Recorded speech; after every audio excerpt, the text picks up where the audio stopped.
All right. Good afternoon, everyone, and thanks for joining us. Day 3 of what I hope has been. J'espère que ça va être une session intéressante. Nous sommes ici pour parler un peu de mettre l'éco et l'efficacité en bonne situation pour l'éducation. Je m'appelle Dan Davar, je suis directrice de finances en Inde. On va parler de la fondation UPS Optimist. Aujourd'hui, on va parler comment les investissements peuvent être non seulement efficaces, mais également à bon coût. L'efficacité de coût et même c'est très rare de les avoir publics. Le panel va explorer les outils et les recherches pour les investissements. Nous avons un panel de femmes et j'ai le plaisir de présenter les membres du panel. J'ai notre Emily Gustavon, qui est associée au Centre d'éducation universelle, l'incision Brookings, et également travaille pour le partenariat entre le public et le privé. Melina Casteno, qui est ici en personne, est la directrice de programme pour le Fonds d'éducation, qui est un fonds à UNICEF spécialisé dans l'amélioration des finances dans l'éducation. Et avant de travailler à l'UNICEF, elle était travaillée comme conseillère. Et Diane Lee, qui est partenaire associé d'Alberg Advisor, et également elle a récemment fait une étude sur le coût de l'intervention dans l'éducation en Inde. Donc, j'aimerais commencer en m'adressant à vous, Émilie, afin de comprendre un peu ce que ça coûte et quelle est l'analyse des coûts et pourquoi c'est très important. Émilie. Merci, Dan. Ça fait plaisir de vous rejoindre tous et d'être avec vous en personne. C'est dommage que je ne peux pas être ici avec vous en personne. Oui, pour les coûts et l'analyse des coûts, tout d'abord, qu'est-ce que ça signifie?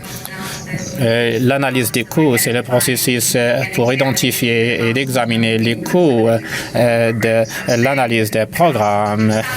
Par exemple, les coûts des matériels d'école et comment c'est distribué. Le problème auquel nous faisons face dans le secteur de l'éducation, comme d'autres secteurs, c'est que souvent les gouvernements n'ont pas les données adéquates pour utiliser dans la planification et aussi l'allocation des ressources et même pour les résultats.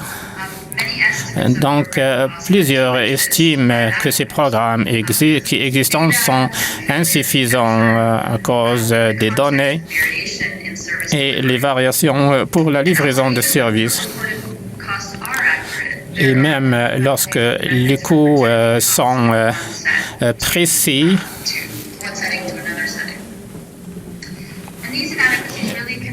et ça peut avoir plusieurs conséquences.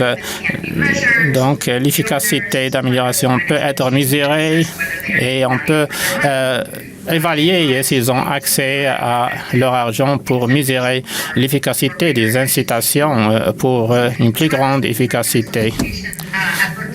Donc, notre objectif est d'améliorer la qualité de l'éducation et le renforcement des capacités pour tous les apprenants dans le monde. Nous considérons les données des coûts comme étant source de défense pour les investissements et troisièmement pour la responsabilité dans les dépenses et aussi pour l'analyse. Notre recherche a identifié plusieurs aspects qui concernent l'offre et la demande, qui concernent les coûts. Donc, dans l'offre et la demande, nous trouvons qu'il y a des difficultés en ce qui concerne les outils qui sont utilisés pour identifier les défis. Et en ce qui concerne la demande, nous faisons face à des difficultés d'analyse des coûts et parfois, en ce qui concerne la transparence des coûts, et également les capacités et les besoins. Merci, Émilie. Merci de votre analyse. Il est important de comprendre la différence. Et Lina, on revient vers vous pour apprendre davantage sur l'efficacité des coûts et les données sont importants pour votre organisation. En ce qui concerne le contexte, je pense que je vais répondre à ces questions dans le cadre des résultats d'apprentissage. Lorsque nous lançons des programmes pour financer l'éducation, et nous avons besoin d'organiser ces programmes de sorte d'avoir une équation qui montre les coûts et nous identifions le budget et en général, on va avoir un coût. Malheureusement, pour le moment, c'est rare que ça arrive. Donc, dans le cadre des manques de ça, nous avons besoin de données sur l'efficacité et après, nous pouvons identifier les coûts et réaliser nos ambitions. Et c'est ça la raison de l'importance d'efficacité des coûts. Donc, non seulement les données, mais les données doivent être bonnes. Lorsque Émilie a parlé, le problème, ce n'est pas le manque de données, mais c'est la précision de ces données. Afin de prendre des décisions bien informées, et il faut bien classer les données afin de savoir le coût de ces initiatives. Et nous devons donner un exemple pratique qui dépend des objectifs. Et le coût pour chaque enfant, c'était $20. Et c'est tout peu. Et lorsqu'on a analysé ces coûts, nous avons trouvé qu'il y a des hypothèses qui ont été mises en place. Et en général, ça se prolongeait sur 10 années. Donc, le coût réel, c'était $100. Donc, ce sont les décisions que nous prenons. Ils sont complètement différentes. Autre chose que je voudrais ajouter en ce qui concerne les considérations qu'il faut prendre pour ce qui est de l'efficacité des coûts. L'une des choses, c'est que l'un des moyens d'obtenir ces informations, c'est de mesurer le marché et demander aux investisseurs sur les coûts. Mais il faut toujours savoir qu'il y a un phénomène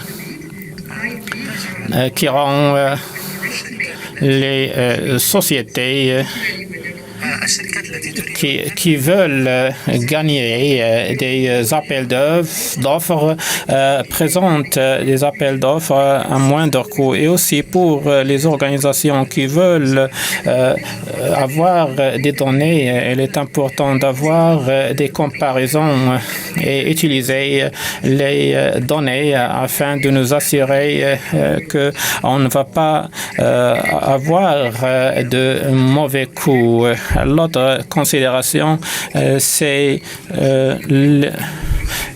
ce qu'on doit faire pour quand on identifie les coûts. Par exemple, le programme développement des travail que nous voulons, dans lequel nous voulons maintenir les gens au marché du travail. Lorsque nous pensons aux objectifs à long terme, par exemple pendant 3 ou 14 mois, ils deviennent plus chers. Et lorsque nous ciblons les catégories marginalisées, ça devient plus cher. Et lorsque nous concevons ces programmes, il est important de savoir quels sont les objectifs que nous voulons atteindre. Bien sûr, ça doit être notre objectif tout le temps lorsque nous faisons face à des données liées au coût. Et je suis sûr que c'est quelque chose que nous voyons pour ce qui concerne le programme de financement. Nous aimerions savoir votre expérience sur l'efficacité des coûts et les défis auxquels vous avez fait face. Merci. Et il y a un peu d'écho. Je vais essayer de le surmonter. Et ça me fait plaisir de vous rejoindre cet après-midi. D'habitude, nous présentons des consultations aux sociétés afin d'améliorer leur travail et nous essayons de trouver des revenus et de trouver des initiatives de la société. Et nous avons vu l'importance de ces résultats. Donc, qu'est-ce que cela signifie? Donc, nous voulons nous assurer d'investir et aussi de nous assurer que ça fonctionne. Donc, non seulement les ressources, et ça fait partie de la prise de décision, car souvent, lorsque l'intervention est efficace, et ça coûte beaucoup plus et que ce n'est pas bien basé.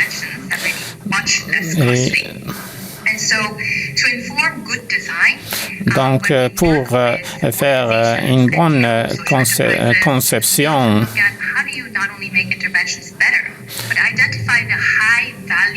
et aussi identifier les opportunités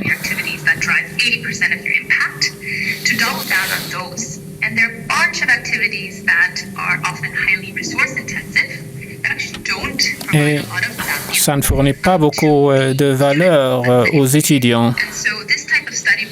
Ce type d'étude permet de décider en ce qui concerne l'impact, quelles sont les performances qui permettent de créer un impact.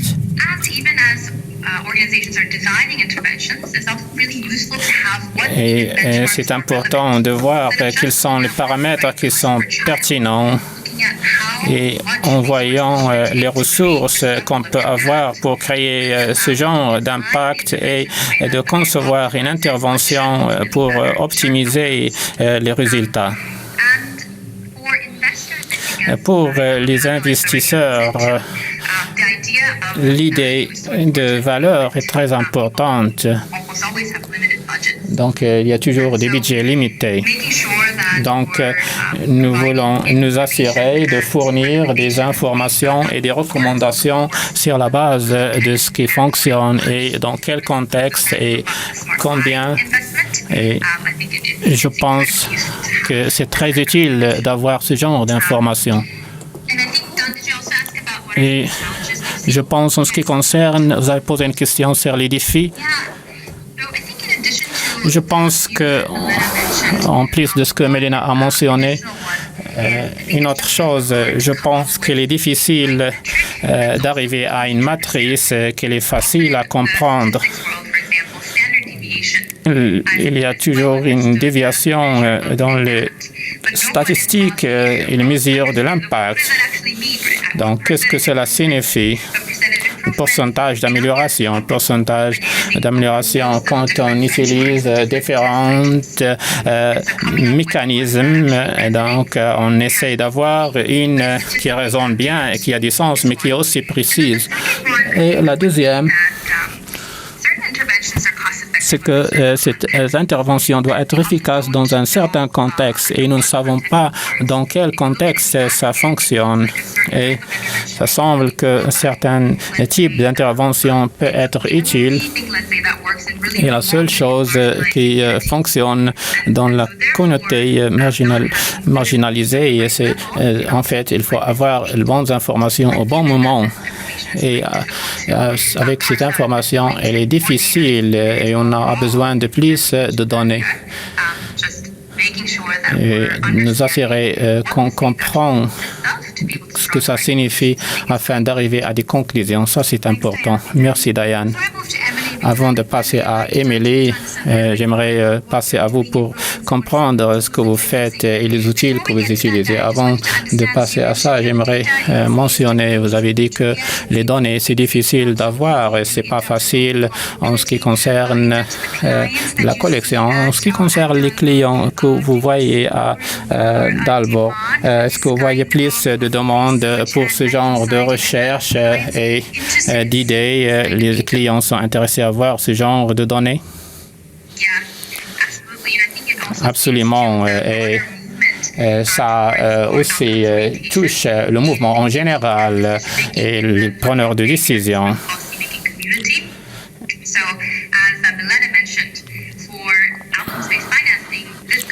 Donc, ce genre de données est important. Et il y a un impact pour la gestion pour les données qui sont disponibles et nous voulons nous assurer qu'on ajoute à cela en jetant un coup d'œil pour voir si ces données existent ou pas.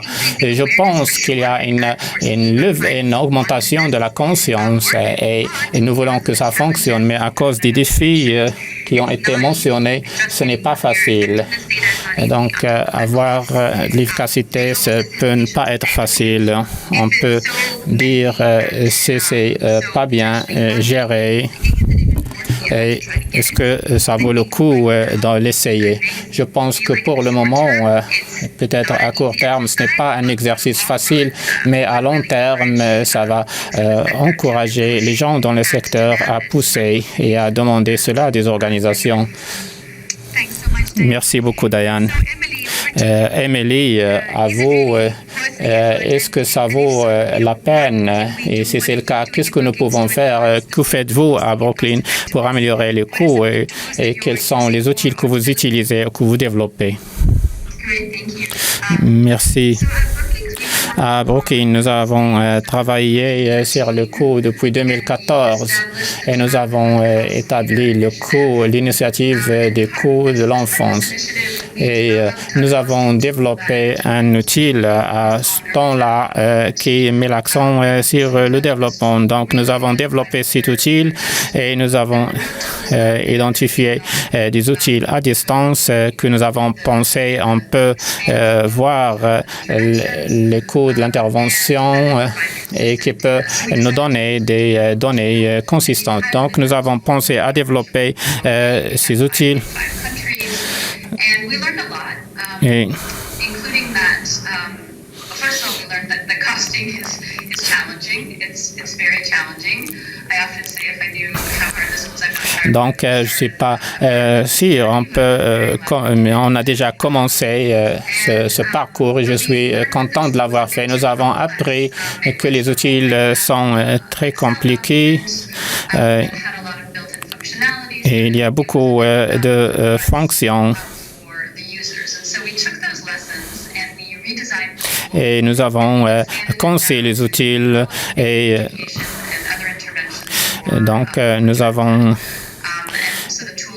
les outils maintenant sont consistants et ils seront disponibles comme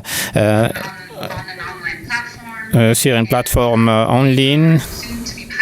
Et il semble que nous dirigeons ces outils. Donc, ça existe déjà sur la plateforme et beaucoup de gens sont familiers avec cette plateforme qui est utilisée pour l'évaluation.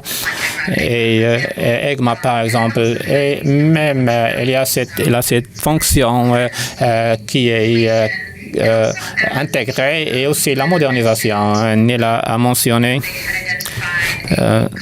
On a identifié le coût de $25 et on a réalisé que c'est pour 10 années. Et on va avoir à optimiser les coûts sur une certaine période de temps et tout cela fait une différence. Donc, c'est important d'avoir un outil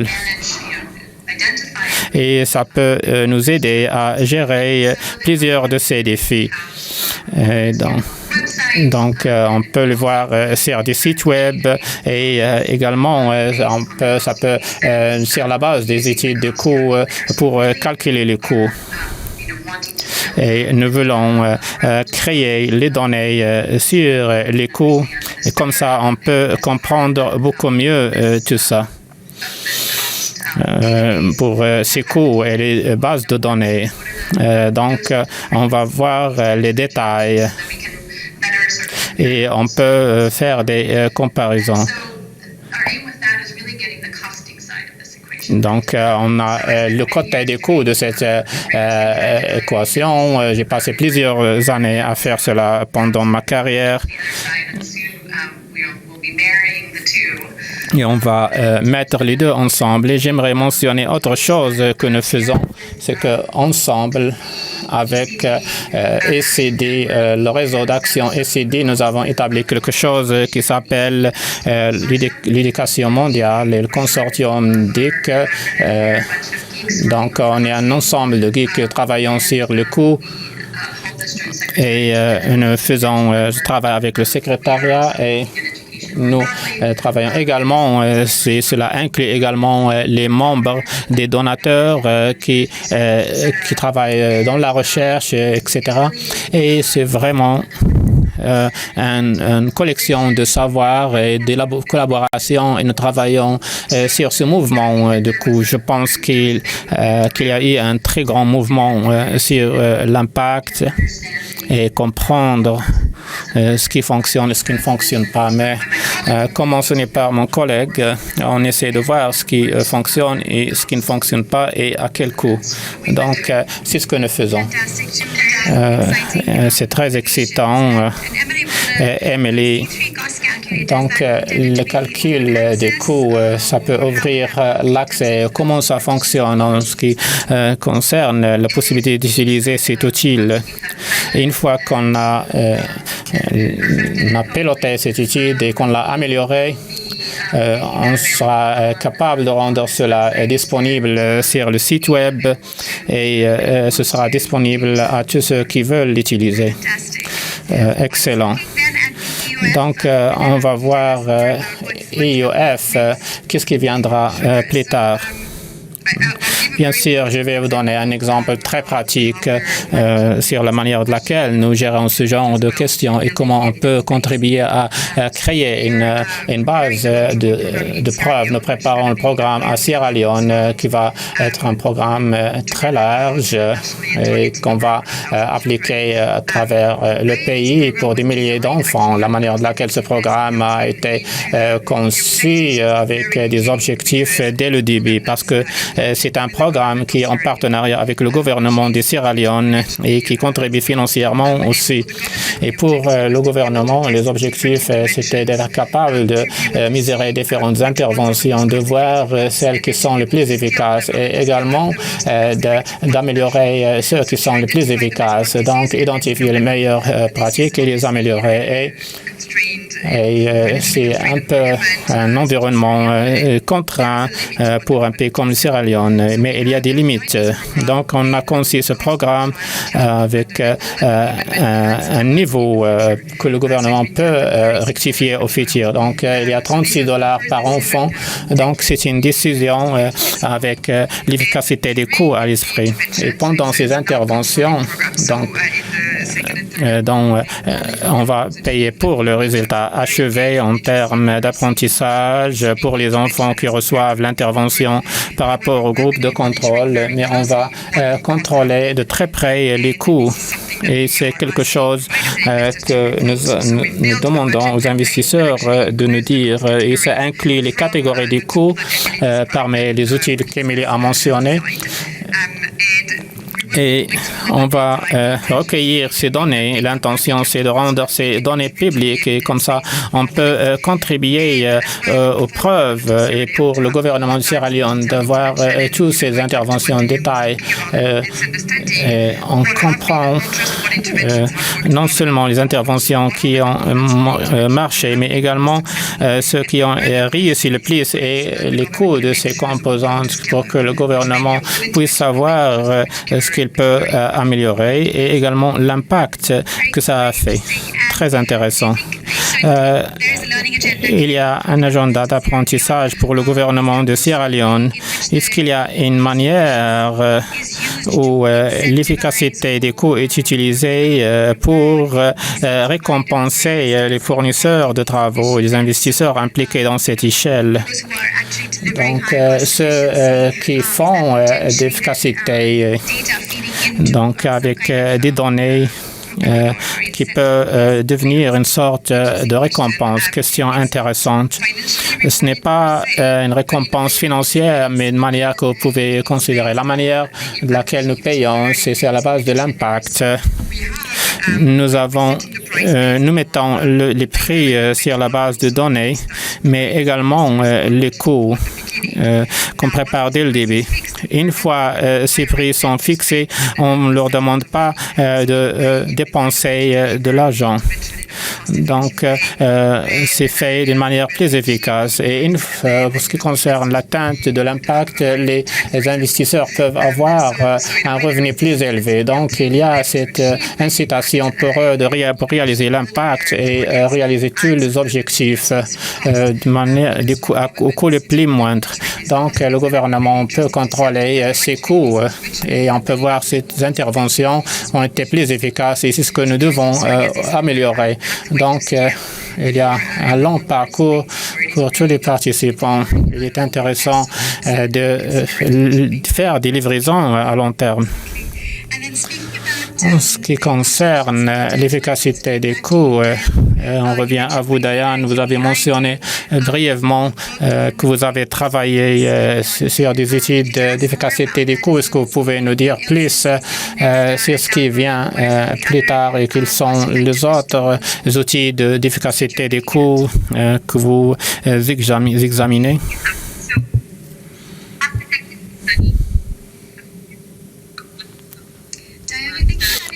Diane, je pense qu'on a un problème de son. Donnez-nous quelques secondes pour vérifier le son. Vous pouvez commencer. Donc, oui, il y avait de l'écho. Maintenant, c'est mieux. Bien sûr, l'efficacité, l'étude sur l'efficacité du coût que nous avons publiée avec nos partenaires a regardé sur les questions restantes concernant combien est-ce que les résultats de l'éducation doivent-ils coûter dans le cadre de l'Inde, dans le contexte de l'Inde, et quel genre d'interventions éducatives sont intelligentes et sont demandées pour les investissements, surtout quand il s'agit des gouvernements et des bailleurs de fonds qui sont intéressés dans les interventions à grande échelle pour les écoles. Et finalement, les instruments, est-ce que ces instruments de financement sont-ils intéressants et intéressants? Nous avons regardé dans les études de cas pour savoir quels sont les coûts additionnels pour délivrer des instruments de résultats. Donc, ce sont trois questions reliées et distinctes en même temps. L'étude a trouvé sur la première question que, comme a dit nos collègues, 13 à 14 $ par ce qui équivaut à une année d'apprentissage additionnel peut faire la différence. Et plus important, de façon plus importante, c'était seulement quelques 14% des coûts pour les élèves qui vont dans des écoles publiques. Donc, c'était relativement une représentation du budget et c'est une opportunité pour doubler ou accélérer la capacité pour les enfants d'apprendre et de recevoir l'apprentissage. Donc, c'est ce que nous avons retrouvé à travers de ces études. Et donc, le genre d'intervention qui sont plus efficaces, qui ont tendance à être plus efficaces, ça dépend bien sûr du cadre, mais nous avons besoin bien sûr de ressources, surtout dans les contextes à basse ressources. Et donc, nous avons besoin également de technologies. Il y a les contextes à haute ressources où les technologies sont vraiment disponibles.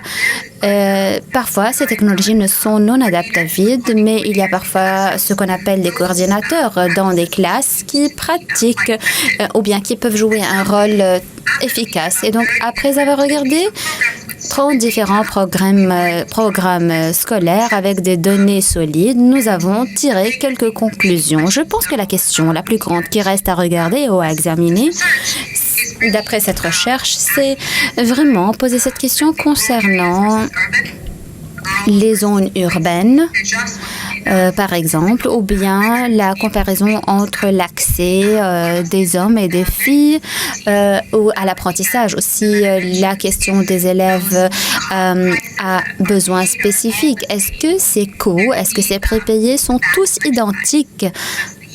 Est-ce qu'on peut les équilibrer pour mieux servir les élèves? Comment est-ce que nous prenons l'étape prochaine pour pouvoir collecter de meilleures données et pour pouvoir aussi analyser ces données afin de donner plusieurs résultats sur combien est-ce que nous pouvons donner des résultats selon chacun des élèves? Est-ce que c'est un agenda prochain pour l'apprentissage pour nous? Et dans le contexte de cette réalité, nous avons trouvé que les mêmes interventions données à travers de meilleurs modèles, de meilleurs mécanismes, génèrent quelques 50% de résultats additionnels sans nécessairement avoir plus de coûts et de prix. Et donc, cela nous ramène à plusieurs autres questions. Il y a cette grande pression sur la prise en responsabilité. Aussi, nous avons des questions qui se posent pour les pertes et les financements. Et donc, c'était vraiment une question très intéressante. Et ce que nous sommes en train de faire maintenant, bien sûr, pose ces questions sur la recherche, comme Lana est en train de faire en Sierra Leone. Elle est en train de développer un programme de retour à l'école. Et nous sommes en train de rassembler beaucoup de personnes comme QI qui nous aident à façonner la nouvelle étape d'intervention scolaire efficace lorsque les élèves vont retourner à l'école dans le pays. Et donc, ce serait axé autour de la façon de façonner les prix de façon plus efficace et avoir une approche plus identique dans ce pays. Et bien sûr, lancer ces valeurs afin d'améliorer l'efficacité pour la génération future à venir, la génération de parties prenantes et d'industriels. Merci beaucoup. Donc, nous sommes en train de bâtir l'initiative prochaine en se basant sur les initiatives précédentes. C'est, à mon avis, comment les programmes de développement doivent être façonnés en regardant les résultats, les évidences et regarder ce qu'indiquent les données. Donc, ce serait bien d'entendre parler également du retour à l'école. Maintenant, je voudrais m'arrêter et remercier tous les panélistes pour leurs idées, pour cette ouverture. Ou bien je vais ouvrir la possibilité de poser des questions. Peut-être que quelqu'un voudrait poser une question. Nous avons certains micros dans la salle et si vous avez besoin de poser une question. Nous en avons une en arrière, au fond, là-bas, s'il vous plaît. Je m'appelle Ethan Hobust. Je suis étudiant à l'école à Chicago School. Je me demande quant à l'équilibre et l'objectif du programme et de ces opérations. Est-ce que il s'agit d'enseignement? Comment est-ce que nous pouvons équilibrer cela avec les ressources de la personne qui est en train de faire le travail? Donc, si cette personne est un professeur, un enseignant, combien est-ce qu'il peut contribuer à la génération de données? Combien d'énergie, d'argent est-ce qu'il possède? il a besoin bien sûr de compétences de recherche en addition à ce qu'il possède déjà. Et à quel point cela pose-t-il des obstacles? Parce que c'est une grande responsabilité celle de savoir enseigner, de pouvoir enseigner et évaluer. Donc, ce que Ethan veut savoir, c'est comment est-ce que nous pouvons équilibrer les ressources entre l'opération de l'apprentissage en classe versus les recherches et les activités de recherche. Donc, je vous passe la question, Milena, est-ce que vous pouvez répondre à la question, s'il vous plaît? Bien sûr, je peux commencer et peut-être les panélistes pourraient rajouter à ma réponse. C'est une bonne question. Je pense que c'est quelque chose dont nous devons être conscients. Je dirais quelque chose d'abord. Nous faisons face parfois à ces questions concernant le rassemblement de données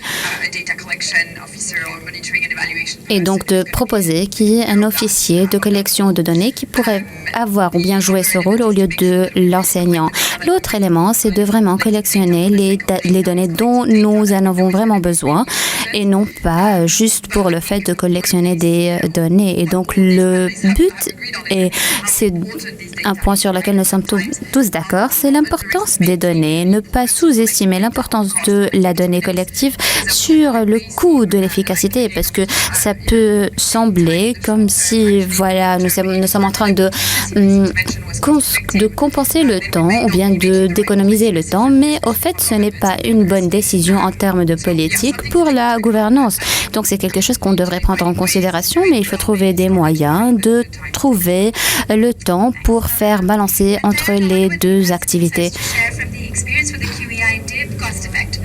Et Delena, est-ce que vous avez aussi quelque chose à partager? Donc, est-ce que la collection et les recherches, la collection de données, est-ce que ça prend le temps des enseignants? Et est-ce qu'il faut embaucher quelqu'un qui soit responsable de ça? Diane? Je pense que c'est une question excellente. Je pense que j'ai appris cela de la mauvaise façon. J'ai deux choses à dire quant à la collection de la donnée. C'est bien sûr une tâche supplémentaire pour le professeur ou l'enseignant. Et donc, je pense qu'il est très important d'abord d'apprécier cette tâche. Et je pense aussi que c'est extrêmement important de s'assurer que, quelles que soient les perspectives, même ceux qui sont en train de travailler dans les lignes frontières, de penser à la façon par laquelle ils peuvent améliorer leurs bonnes pratiques et donc de redonner ce feedback, ce retour aux enseignants et non pas seulement prendre quelque chose et le rendre en fardeau. Et donc, initialement, nous sommes en train de gérer beaucoup d'informations sans vraiment penser à l'impact sur cela sur les enseignants et donc réfléchir sur l'impact sur l'efficacité et la productivité en même temps. Et une fois nous avons vraiment compris que le coût vraiment de cela est réel, nous sommes en train de travailler vraiment avec des données réelles. Il y a une grande liste de questions et de tâches uniques et donc ça a demandé un grand examen de ces données, de cette liste pour savoir ce dont nous avons besoin et quelle est la valeur que nous pouvons donner non seulement aux investisseurs, à l'organisation, mais également à l'enseignant. Merci Diane. Emily, est-ce que vous avez des avis à donner à cet égard? Je pense que Milena et Dayong ont vraiment résumé les réponses. Et clairement, cela ne rajoute pas un fardeau. Il ne faut certainement pas rajouter un fardeau aux enseignants, mais il faut garder dans l'esprit que la collection de bonnes données au moment propice, moi je vois ça en tant qu'opportunité pour donner ça. Donc, je mets ça dans le cadre d'opportunités afin d'améliorer les résultats de l'apprentissage et donc cette façon de collectionner les données au bon moment et par la bonne personne. Bien sûr, nous pouvons faire des ajustements pour s'assurer que les enfants sont en train d'apprendre ce qu'ils doivent apprendre.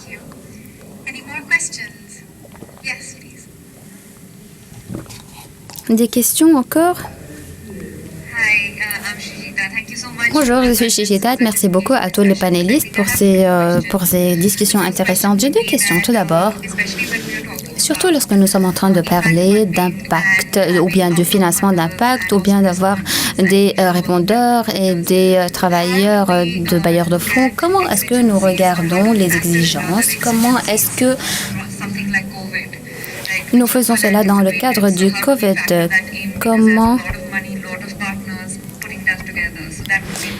Parce que parfois, il y a beaucoup d'argent qui ne sont pas bien facturés. Donc, nous avons entendu parler de la réussite du programme en Inde où vous avez été travailler pour Educate Girls. Mais lorsque vous travaillez pour des filles, surtout dans l'éducation, il y a toujours cette crainte de l'abouti de l'enseignement. Mais lorsque ce programme n'est pas stipulé, il y a le facteur des causes. Et lorsque les filles délaissent l'école et laissent l'école ou abandonnent l'école pour une raison ou une autre, comment est-ce que nous pouvons assurer la longévité du programme? Donc, deux questions là. Je commence par la première. Je commence par les initiatives. Comment est-ce que, si j'ai bien compris la question, comment est-ce que vous regardez, vous voyez l'abandon des filles des écoles vis-à-vis de quelques déviations du programme et du parcours? Et comment est-ce que nous pouvons regarder ça d'un point de vue de recherche, si j'ai bien compris la question? Oui, est-ce qu'il y aurait des réponses à cette question?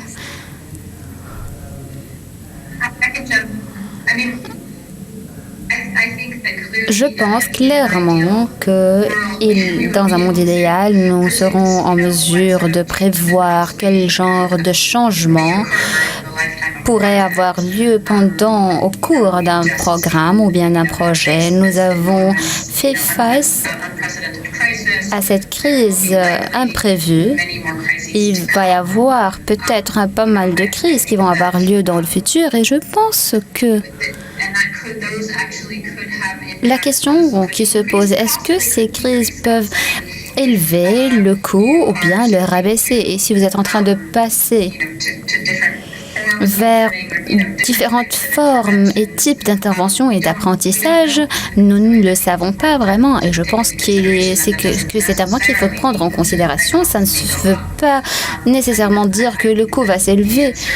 Je pense que la réponse est vraiment que cela requiert une certaine flexibilité de mentalité, de la réflexion, de la façon de penser des bailleurs de fonds pour résoudre les problèmes au fur et à mesure qu'ils apparaissent ou qu'ils émergent. Nous avons vu plusieurs interventions d'éducation dans le monde où le résultat et les mécanismes pour Indiata, par exemple, nous avons vu beaucoup de créativité, nous avons vu beaucoup d'innovation quant à la résolution de problèmes et pour faire face aux défis qui ont émergé pendant la crise de la COVID. Merci, Amélie. Super. Je pense qu'il s'agit de la même chose, que ce soit un problème relié à la crise ou bien un changement dans les coûts d'une certaine initiative, comme par exemple lorsqu'il s'agit de programmes d'éducation des filles et l'abandon des filles des écoles. Est-ce qu'il y aurait d'autres idées à cet égard sur cette question? Bien sûr. Moi, je pourrais rajouter à ce qu'Émilie vient de dire. Je pense que la question a trait à ce que nous sommes en train de faire et je pense qu'il y a plusieurs niveaux de contrôle pour l'organisation de livrer sur les résultats de l'implémentation. Et quelque chose, nous espérons qu'il pourrait profiter de la flexibilité fournie par le mécanisme. Et justement, ce que Émilie devait mentionner, si par exemple les filles sont en train d'abandonner l'école pour différentes raisons, il faut peut-être essayer de comprendre pourquoi est-ce que les filles sont en train d'abandonner les écoles et quel est donc le mécanisme et quelle est la solution à ce problème. Et donc, c'est une partie du mécanisme mécanisme qu'on a, qui est inclus et compréhensible. Il y a également d'autres éléments qui sont tout à fait en dehors des mains et de la portée des implémenteurs et qui sont peut-être affecter les résultats ou bien les conséquences. Et moi, à mon avis, on peut traiter avec ces choses de différentes façons. Il y a par exemple une plateforme. Lorsque nous façonnons cet instrument, vous réfléchissez à des moyens pour appliquer cela. Pour vous donner quelques exemples, dans certains de nos programmes, nous regardons des moyens, dans la façon où nous payons pour les applications et l'enregistrement. Donc, nous avons décidé de voir que s'il y avait par exemple des chiffres qui sont différents de ce que nous avions estimé ou prévu, il va y avoir un ajustement traumatique ou dramatique, un grand ajustement dans les prix. Et c'est pourquoi nous pouvons planifier ces choses. En même temps, il y a certaines choses que nous ne pouvons pas planifier, comme par exemple la crise de la pandémie. Et comme m'a dit Émilie, dans ce cas, il est très important d'avoir les bonnes structures de gouvernance et les bons états d'esprit pour les partenariats, pour savoir et reconnaître qu'il y a certains éléments qui pourraient entraver la réalisation de certains objectifs et d'avoir les ajustements nécessaires dans le cadre de ces accords.